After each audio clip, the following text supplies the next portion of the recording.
அன்பர்களே, ஆண்டவராகிய இயேசு கிறிஸ்துவின் நாமத்தில் உங்களுக்கு மனம் நிறைந்த வாழ்த்துக்களை தெரிவித்துக் கொண்டு சத்திய வசனம் திருமறை பாட நிகழ்ச்சிக்கு உங்களை அன்போடு அழைக்கிறோம். சத்திய வசனம், இது தேவனின் வசனம். நாம் சோர்ந்து போகையில் கரம் கொடுக்கும் நம் தேவனின் வசனம், நம் தேவனின் வசனம்.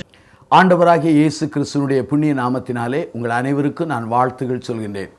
சத்திய வசனத்தின் மூலமாக நடத்தப்படுகிற இந்த நிகழ்ச்சியை காண்கிற உங்கள் ஒவ்வொருவரையும் ஆண்டவராகிய இயேசுவானவர் ஆசீர்வதிப்பாராக. இந்த நிகழ்ச்சியை நீங்கள் காண்கிறது மாத்திரமல்ல, அநேகரை காணும்படியாக, இந்த செய்தியை கேட்கும்படியாக உங்களை ஆண்டவருடைய நாமத்தினாலே அன்போடு வேண்டுகிறோம். ஆண்டவர் இந்த திருப்பணியை ஆசீர்வதித்து வருகின்றார்.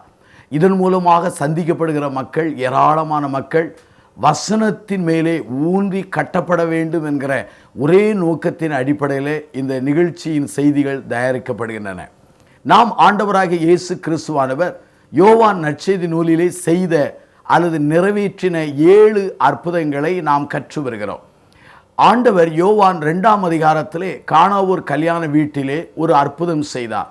தண்ணீரை திராட்சரசமாய் மாற்றினார். அதனுடைய பொருள் என்ன? அவர் குறைவை நிறைவாக்குகிறார். யோவான் 5ஆம் அதிகாரத்திலே 38 ஆண்டுகள் அவன் வியாதியோடு இருந்த ஒரு மனிதனை ஆண்டவன் நடக்க வைத்தார், சுகப்படுத்தினார்.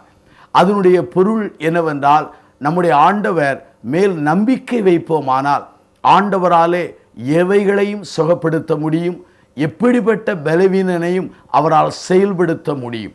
இன்றைக்கு யோவான் நற்செய்தி நூல் 6ஆம் அதிகாரம் 1 - 15 வாக்கியங்களை நீங்கள் வாசித்து பாருங்கள். இந்த பகுதிக்கு ஆண்டவருடைய கிருபையினாலே நான் ஒரு தலைப்பை கொடுக்க விரும்புகிறேன்.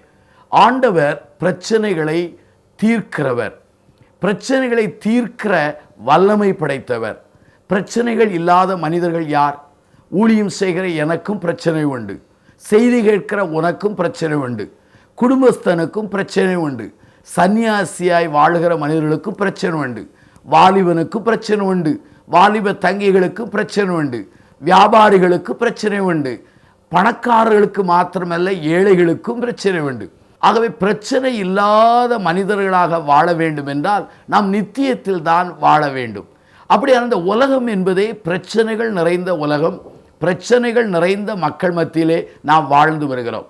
ஆனால் பிரச்சனைகளை ஒரு மனிதன் எவ்வாறு சந்திக்கிறான், அதை எவ்வாறு கையாளுகிறான், அதில் எப்படி நடந்து கொள்ளுகிறான் என்பதை வைத்துத்தான் அவனுடைய முதிர்ச்சி காணப்படும். சில பிரச்சனை வரும்போது அவருடைய பழைய சுவாபம் தலைவிரித்தாடும். சிலருக்கு பிரச்சனை வந்தால் வார்த்தைகள் மாறி தூஷ்ண வார்த்தைகள் வந்துவிடும். சிலருக்கு பிரச்சனை வருமானால் பழைய நிலைக்கு சென்று குடிக்க வெறிக்க ஆரம்பித்து விடுகிறார்கள். சிலருக்கு பிரச்சனை வந்தால் எங்கேயாவது ஹோட்டலுக்கு சென்று நன்றாக வயிறு புடைக்க சாப்பிட்டு விடுகிறார்கள். இப்படியெல்லாம் பிரச்சனையை தீர்க்கிறார்கள். ஆனால் பிரச்சனைகளை எவ்வாறு தீர்ப்பது? யோவான் 6ஆம் அதிகாரத்திலே ஆண்டவராகிய இயேசுவானவர் ஒரு மலையிலே அவர் உட்கார்ந்து பிரசங்கம் பண்ணி கொண்டிருக்கிறார். எத்திசையிலிருந்து மக்கள் வந்தார்கள். ஆண்கள் மாத்திரம் சுமார் 5000 பேர் என்று சொல்லப்பட்டிருக்கின்றது. பெண்களுடைய எண்ணிக்கை சொல்லப்படவில்லை, பிள்ளைகளுடைய எண்ணிக்கைகள் அங்கு சொல்லப்படவில்லை, முதிர் வயதானுடைய எண்ணிக்கை கூட சொல்லப்படவில்லை. எல்லா எண்ணிக்கையும் நாம் கணக்கிட்டால் ஏறக்குறைய ஒரு 20,000 மக்கள் இருக்கலாம், நான் யூகிக்கிறேன். ஆனால் அந்த இடத்திலே ஆண்டவர் பிரசங்கித்தார். அவருடைய பிரசங்கம் போய்கொண்டே இருக்கிறது. மக்கள் எல்லாரும் தாகத்தோடு கேட்டுக்கொண்டிருக்கிறார்கள். மேய்ப்பினில்லாத ஆடுகளைப் போல அந்த காலத்து மக்கள் இருந்ததினாலே நல் மேய்ப்பனாகிய இயேசுவின் சத்தத்தை கேட்டபோது ஆடுகள் மேய்ப்பனுடைய சத்தத்தை கேட்டு அமைதலோடு இருப்பது போல கேட்டுக்கொண்டிருந்தார்கள். ஆனால் இயேசுவின் சீடர்கள் 12 பேர். அந்த 12 பேருக்கு ஒரு பிரச்சனை ஏற்பட்டது. வனாந்தரமான இடம்.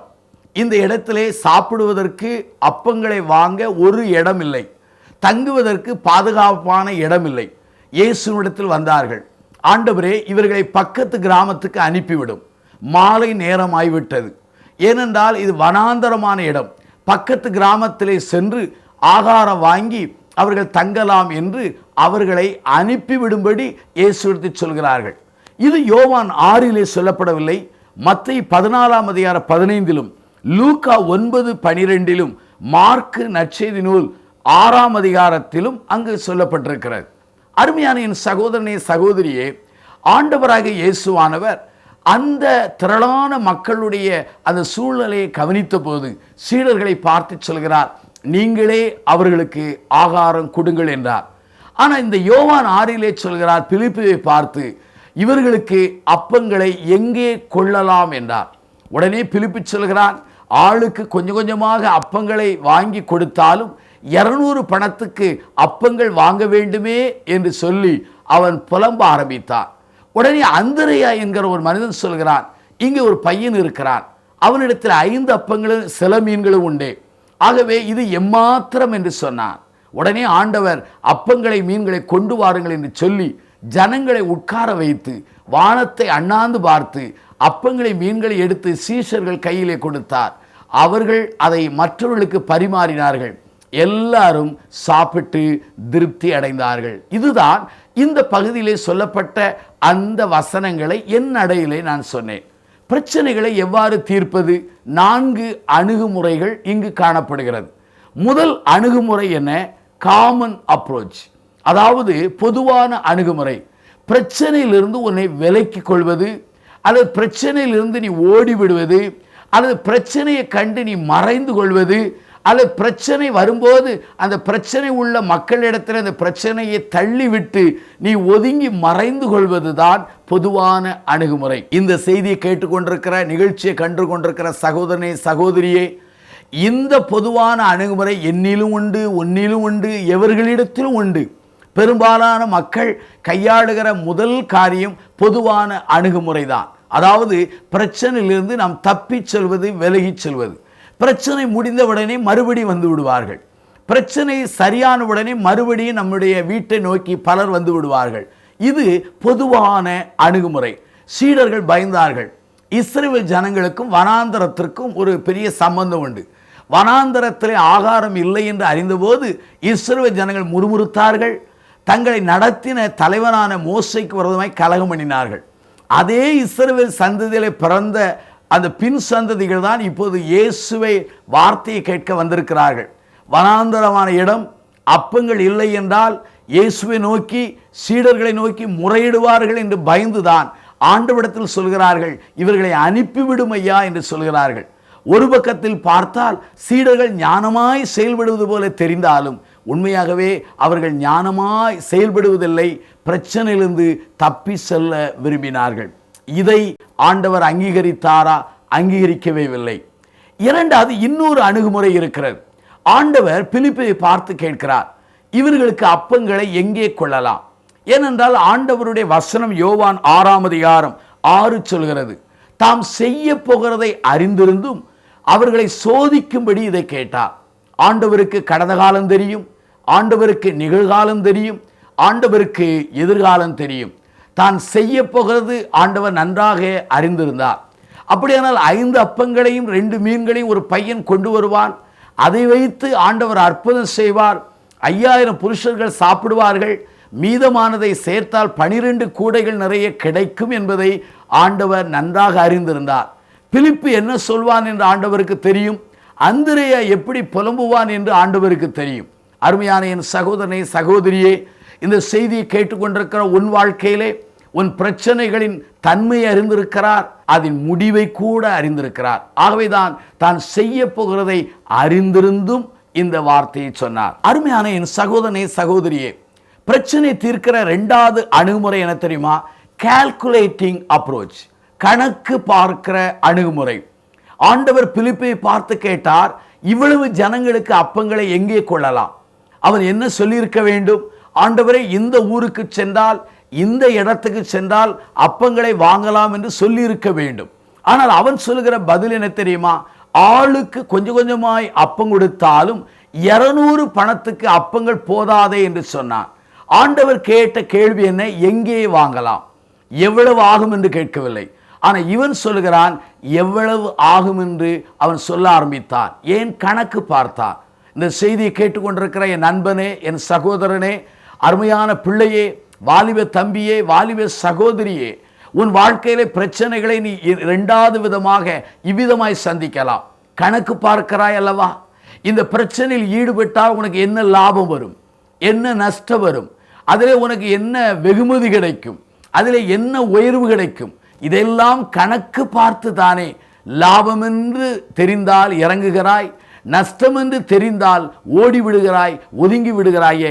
இதுதான் கணக்கு பார்க்கிற ஒரு நிலைப்பாடு. கிறிஸ்தவ வாழ்க்கையிலே நீ கணக்கு பார்க்க ஆரம்பித்தால் உன் கிறிஸ்தவ வாழ்க்கையிலே முன்னேற முடியாது. நீ ஊழியத்திலே கணக்கு பார்க்க ஆரம்பித்தால் உன்னாலே ஊழியத்திலே வாழ முடியாது. நீ ஒருவேளை ஆண்டவர் உனக்கு கொடுக்கிற நன்மையெல்லாம் கணக்கு பார்த்து அது இல்லை என்று தெரிந்தால் உன்னால் விசுவாச ஜீவியத்தில் நிற்க முடியாது.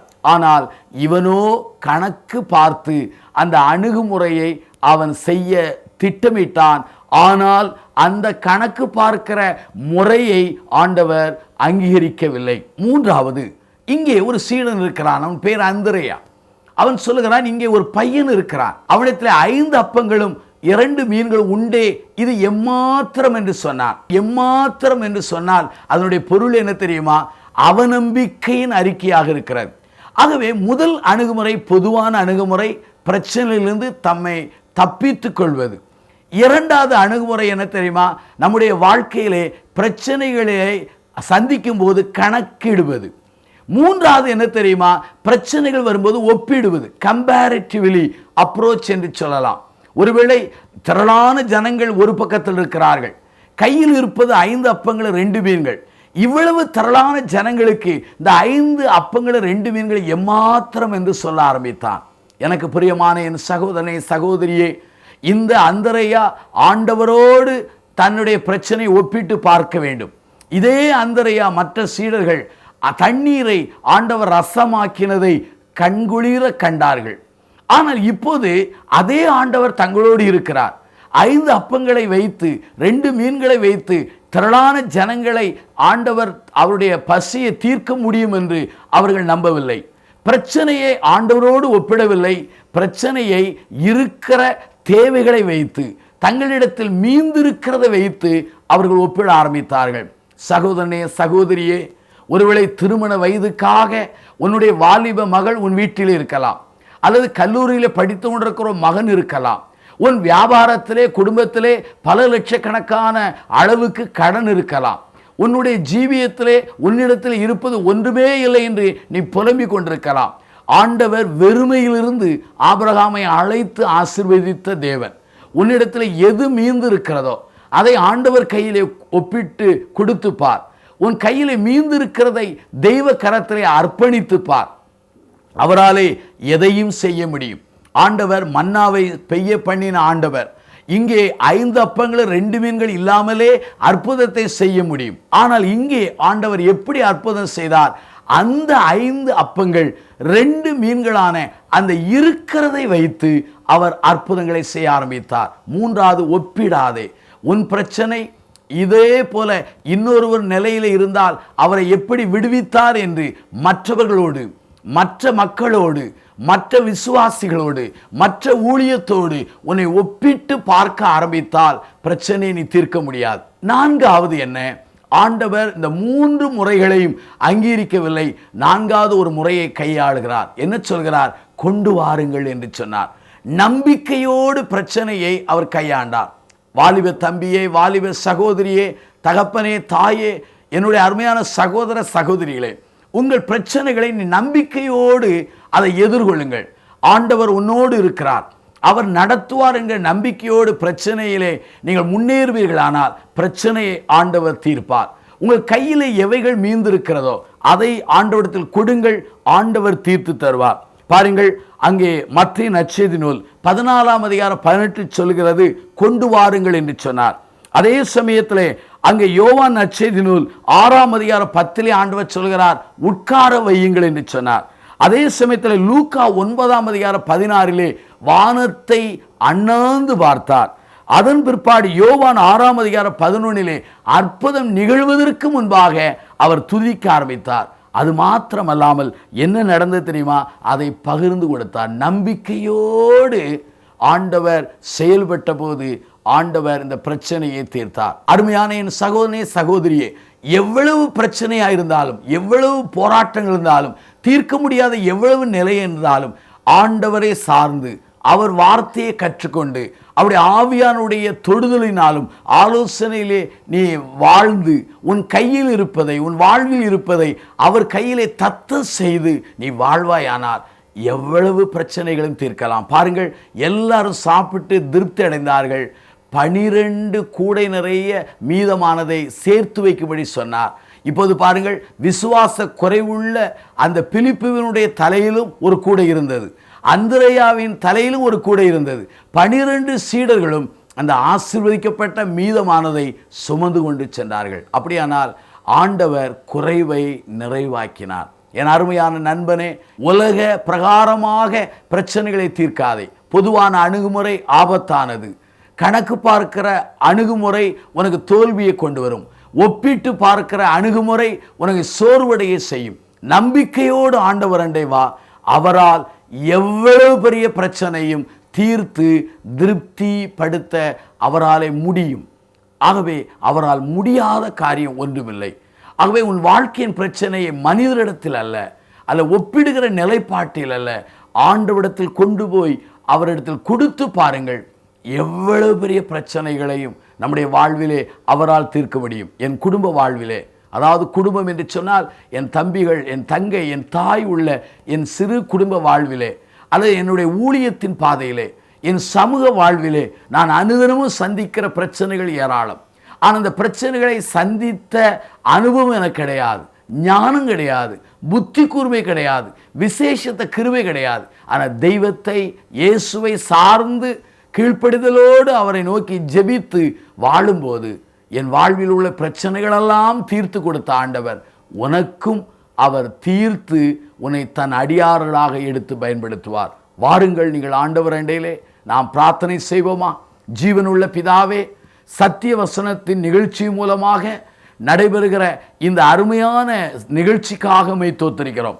இந்த நிகழ்ச்சியை கண்டு வருகிற பல்வேறு மக்களுக்காக மெய் தோத்திருக்கிறோம். பல்வேறு பிரச்சனையோடு சோர்வோடு உட்கார்ந்திருக்கிற மக்களை நீ தொடும்படியாக நாங்கள் ஜெபிக்கிறோம்.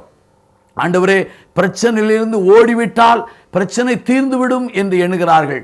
அதை மன்னிப்பீராக. அல்லது நாங்கள் ஒப்பிட்டு பார்த்து கலங்கி இருக்கிறோம், அதையும் எங்களை விட்டு எடுத்து போடுவீராக. அடிக்கடி நாங்கள் கணக்கு பார்க்கிறோம், அதிலும் நாங்கள் திகைத்து விடுகிறோம், எங்களை மன்னிப்பீராக சுவாமி. யாரெல்லாம் நம்பிக்கையோடு தங்கள் பிரச்சனைகளோடு தங்களிடத்தில் இருக்கிற அந்த மீதமானதைகளை வைத்து தங்கள் இடத்தில் இருக்கிற சிறியவைகளை ஆண்டவர் கையிலே கொடுப்பார்களானால், ஆண்டவரே, அந்த பிரச்சனைகளை தீர்த்து ஜெயத்தையும் விடுதலையும் ஆசீர்வாதத்தையும் நிறைவை நீ கொடுக்க போகிறதற்காக நாங்கள் நன்றி சொல்கிறோம். இந்த நிகழ்ச்சியிலே ஜெபித்து கொண்டிருக்கிற மக்களுடைய பிரச்சனைகளெல்லாம் தீர்த்து பிரச்சனைகளை ஆண்டவரை எதிர்நோக்கி ஜெயம் பெற்றவர்களாக வாழ அவர்களுக்கு உதவி செய்யும். இயேசுவின் நாமத்தில் தாழ்த்தி ஜெபம் செய்கிறோம் ஜீவனுள்ள பிதாவே.